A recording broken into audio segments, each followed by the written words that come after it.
అంటే అదే విధంగా ఒక మాట కూడా చెప్తుంది కదా సార్, నేను సెలెక్ట్ చేసుకున్న సాంగ్స్ ని వారికి నేను అసలు తీసుకొని రావట్లేదు, వాళ్ళు ఇచ్చిన సాంగ్స్ ని మాత్రమే నన్ను సెలెక్ట్ చేసుకోమంటున్నారు, నన్ను వాళ్ళు ఇచ్చిన సాంగ్స్ మాత్రమే సజెస్ట్ చేసి పాడమని చెప్తున్నారు. అంతే కాంపిటీషన్లోనే అలాగే ఉంటుంది.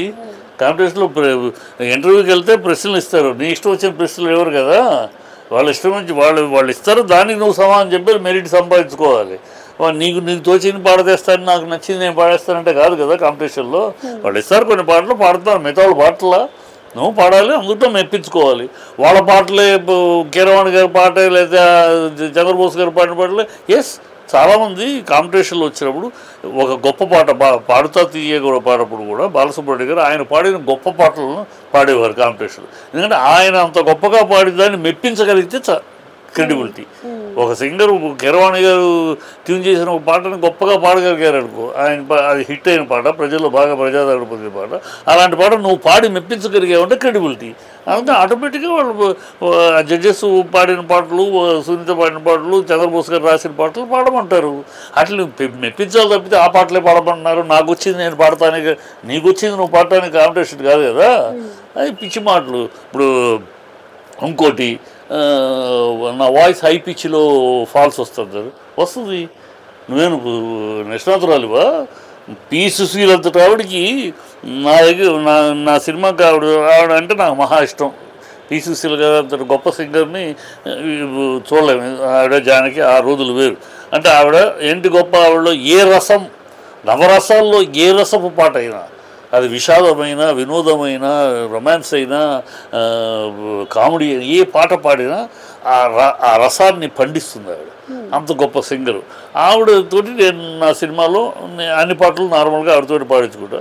ఒక సినిమాలో నేను సుహాసిని హీరోయిన్గా, ఒక సినిమాలో ఆవిడని అన్ని పాటలు ఆవిడే పడుతుంది. ఇంకో పాట ఒక సిచ్యువేషన్లో ట్రయాంగిల్ డ్రామా సిచ్యువేషన్లో సాంగ్, అది హై పిచ్.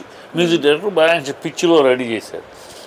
చేసి ఆయన ఏమన్నారంటే, మ్యూజిక్ డైరెక్టర్ గారు, ఈ పాట సుశీల్ గారు వద్దండి, జానకి గారితో పాడిద్దాను. ఏమన్నాను, లేదు హై పిచ్, ఇది పిచ్చి ఎక్కువ, ఈ పిచ్చి జానకి గారి గొంతులో పలుకుద్దు కానీ సుశీల గారి గొంతులో పలకదు అని చెప్పాడు ఆయన.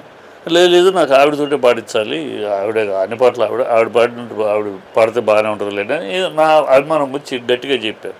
సరే, ఆయన నా మాట కావాలని పిలిపించిన రిహార్సల్ చూసినాక ఆవిడ, అది గొప్పవాళ్ళ లక్షణాలు, అది గొప్ప మనుషులు, అందుకని ఉన్న గొప్పవాళ్ళు ఎవరెవరు గొప్పలు. ఆవిడ పాడే వద్దండి, ఈ పాట నేను పాడటం కరెక్ట్ కాదు, హై పిచ్చి ఆవిడ పిచ్చి, అది ఓన్లీ ఆ పిచ్ అంత ఎత్తు అంత పైకి వెళ్ళటం అనేది ఏమాత్రం మార్పు లేకుండా అంత హైకి వెళ్ళినా కూడా ఎలాంటి ఫాల్స్ వాయిస్ గరగర ఏవి రాకుండా పాడగలిగిన గొంతు ఆవిడిది.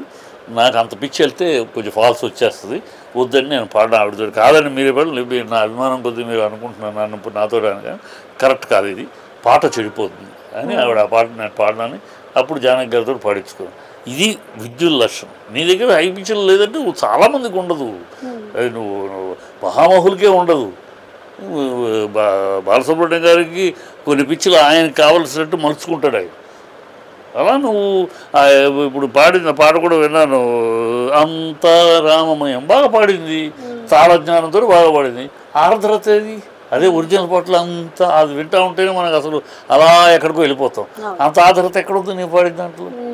అర్థం లేదంటే తెలుసుకోవాలి, ఓకే ఏంటి ఎక్కడ లోపం ఉందో మనం ఇంకా డెవలప్ అవ్వాల్సింది ఏంటి, ఏం తెలుసుకోవాలి, అవి చేసుకోవాలి. అవి వదిలేసి వాళ్ళ మీద జడ్జెస్ పక్షపాతం, ఏది పిచ్చి మాటలు, పిచ్చి కోతలు. అది ఆవిడకి అవార్డు ఎప్పుడు చిన్నప్పుడు అవార్డు వచ్చింది నాకు, ఇవాళ ఏంటంటే పిచ్చి మాట. నాకు మా సొంత సినిమా రెండో సినిమాకి నేషనల్ అవార్డు వచ్చింది, నేషనల్ అవార్డు, జాతీయ ఉత్తమ ప్రాంతీయ చిత్రంగా అవార్డు వచ్చింది. తర్వాత 7-8 సినిమాలు తీసాం, దేనికి రాలా. నా డైరెక్షన్లో ఫస్ట్ పిక్చర్కి నా family welfare award, national award వచ్చింది. ఆ తర్వాత 10 సినిమాలు దేనికి రాలా. అందుకని ఈ అవార్డు ఇచ్చిన జడ్జెస్ ఏమో గొప్పోళ్ళు, నాకు అవార్డు లేదు కనుక ఆ జడ్జెస్ అందరూ పక్షపాతం చెప్పదా. బుద్ధి జ్ఞానం ఉండాలి.